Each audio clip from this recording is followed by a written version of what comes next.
피지올로직 리스폰스와 관련돼서 이 카디오베스큘라의 이제 모니터링 중에 이제 이 퍼퓨전과 이 옥시젠 옥시젠 컨섬션의 이제 이 사이에서의 이제 릴레이션 이 관계에 대해서 말씀을 드리면, 이 CPB 동안 이제 이 산소 소모 BO2에 대한 각각의 블러드 플로우 볼륨을 나타내는 한 가지 방법은 이 옥시젠 컨섬션 이제 플래튜잉이라고 불리며, 이제 만들과 이 모틀리에 의해서 처음 설명이 되었습니다. 이게 이 논문으로 나온 건데, 이 시간이 있고 이제 산소의 소모량을 봤을 때 이 레스팅 상태에서는 이 레스팅 상태와 여기 이제 갑작스러운 이제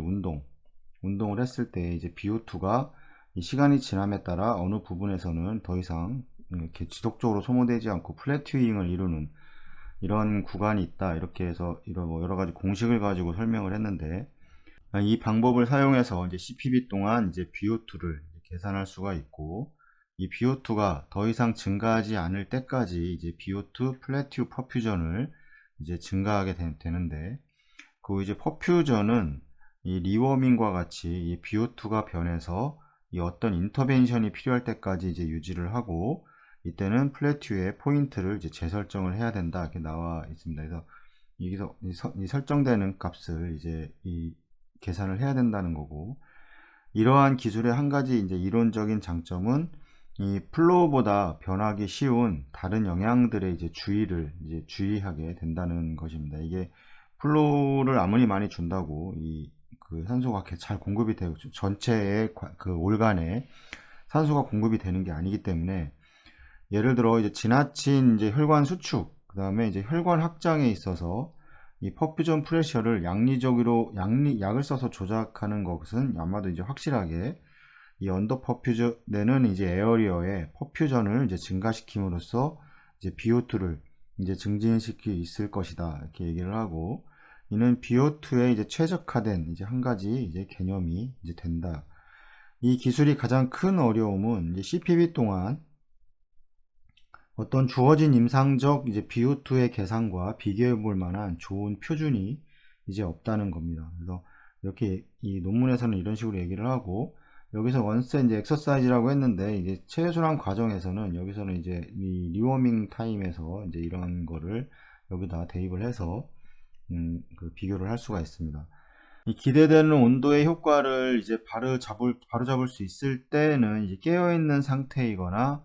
이 바이패스 전 이제 마취된 상태의 값을 이제 계산을 해서 이 CPB를 위한 이제 베이스 라인을 사용할 수가 있다, 이렇게 얘기를 하고 있고, 그러나 이제 정확하지 않은 이제 어웨이크 BO2를 이 베이스 라인으로 사용하는 것은 이 CPB 동안 이제 과잉 퍼퓨전을 이제 산출을 이제 하게 되고, 이 이제 과잉 뭐 많이 줄 수 있으면은 뭐 많이 줄 수 있는 게 가장 좋을 텐데, 하지만 이제 인공 장치들이라는 게 이 연결이 돼서 체외순환이 운영이 되는 거기 때문에, 이 혈관처럼 이 뭐 일라스틱하지 않고 이 딱딱한 이런 튜빙을 통해서 이제 혈류가 이동하는 과정에서 이 너무 높은 이 플로우는 일단 이제 혈액에 손상에 영향을 미칠 수가 있기 때문에 어느 정도의 이제 제한점을 가지게 됩니다. 그 다음에 이제 어떤 마취된 상태, 그 다음에 이제 마비된 상태, 그 다음에 이제 메카니컬리 이제 벤틸레이티드 된 이 환자는 이 어웨이크한 환자보다 상당히 더 낮은 이제 BO2를 이제 가지게 됩니다. 당연한 건데, 뭐 체온도 떨어져 있고 뭐 마비가 돼 있으면 이제 근육의 이 사용이 없기 때문에 이제 산소 소모량 자체가 줄어들게 됩니다. 그래서 이 산소 소모량이 증가되어 있던 어떤 원인에 의해서 증가되어 있던 환자도 이제 심장 수술을 해서 들어와서 이제 마취를 진행을 한 경우에는 이 산소의 소모량이 뭐 20에서 보통 30%가 줄어들 수 있다, 뭐 이렇게까지 얘기를 하고, 그래서 이 환자의 상태가 좀 더 편안해지고 이제 심장에 무리도 많이 안 가는 뭐 이런 상태를 보일 수 있습니다. 그래서 이런 상태를 보이고, 또 다른 이제 어려운 점은 이론적으로 예상되는 만큼 이제 BO2 플래튜가 임상적으로는 이제 분명하지 않다는 것이다, 이렇게 얘기를 하고 있습니다. 그래서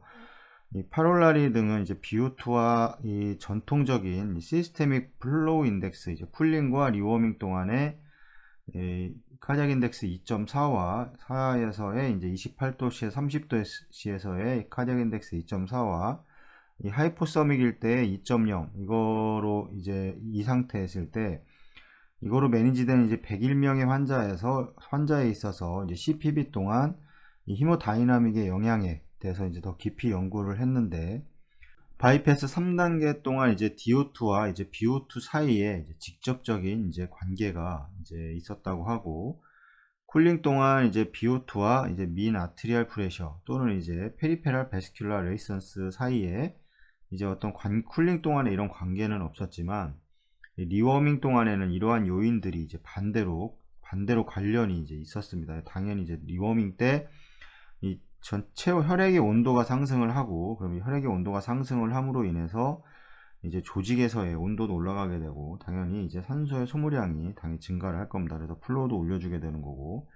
우리가 이제 FiO2도 상승을 시켜주게 되는 이제 이유이기도 한데 이런 관련이 있었다는 거고 이게 그러므로 더 낮은 민 아트리얼 프레셔와 이제 페리퍼랄 이제 이 베스큘라 레이선스의 값은 더 높은 이제 BO2와 이제 관련이 이제 있다 이렇게 그러니까 낮은 이제 민 아트리얼 프레셔와 이제 페리페랄 베스큘라 레이선스의 값은 더 높은 BO2와 이제 관련이 있다는 걸 얘기를 하는 거고 이것은 이제 리웜 될 때 환자가 이제 바소 다일레이트 때는 자연적인 경향 탓이다라고 하고 있습니다. 그래서 그들은 CPB의 모든 단계에서 높은 CPB 이제 시스테믹 플로우를 추천을 했고 특히 이제 리워밍 동안에는 이제 최적의 홀바디 옥시젠 메타볼리즘을 성취하기 위해서 이제 높게 유지하는 것을 이제 권하고 있습니다. 그래서 이 CPB 동안 최적의 이제 BO2는 CPB 동안 이 퍼퓨전의 적절성을 사정하는 이제 가장 좋은 수단을 제공할 수가 있는데 이거는 이제 겨우 임상적 결과에 대해서 측정된 이제 테스트되지 않은 가설을 이제 나타내고 있습니다. 그래서 이 플로우에 관련돼서 이 퍼퓨전 이 플로우와 관련돼서는 뭐 여러 가지 뭐 얘기들이 많이 있습니다. 그래서 뭐 2.4, 뭐 2.0도 괜찮다고 그러고 뭐 2.4도 괜찮다고 그러고 뭐 다 그러는데 뭐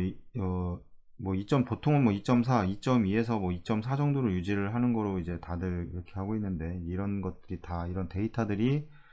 이렇게 해서 이제 결국에는 조직에서의 산소 소모량이 증가를 하게 되면 그만큼 이제 산소를 공급을 해줘야 되는 상황에서 산소의 공급은 이제 플로우만 가지고 되는 건 아니고 당연히 당연히 이제 헤모글로빈의 수치라던가 이런 걸 가지고 봤을 때 이제 여러 가지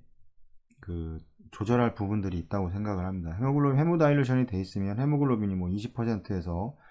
보통은 25%의 전후로 유지를 하지만 뭐 여러 가지 원인에 의해서 20%대로 유지를 할 경우도 있는데 이럴 때는 당연히 헤모글로빈 수치가 많이 떨어져 있기 때문에 거기에 비교해야 될 거는 이제 이 온도가 높으냐 낮으냐에 따라서 이제 이것도 다른 또 플로우를 보여야 될 텐데 헤모글로빈이 낮고 온도가 높고 그러면 플로우는 당연히 더 많이 올려줘야 될 겁니다. 이런 상황을 비교를 하고 이제 결국에는 이제 ABJ라던가 여러 가지 검사를 통해서 이제 플로우에 대한 조절을 이제 시행을 해야 될 겁니다. 이제 메타볼릭 엑소시스가 있는지 없는지 이런 여러 가지 그런 결과를 가지고 이 플로우를 이제 적정하게 환자에 따라서 이제 조절을 해줄 필요가 있습니다.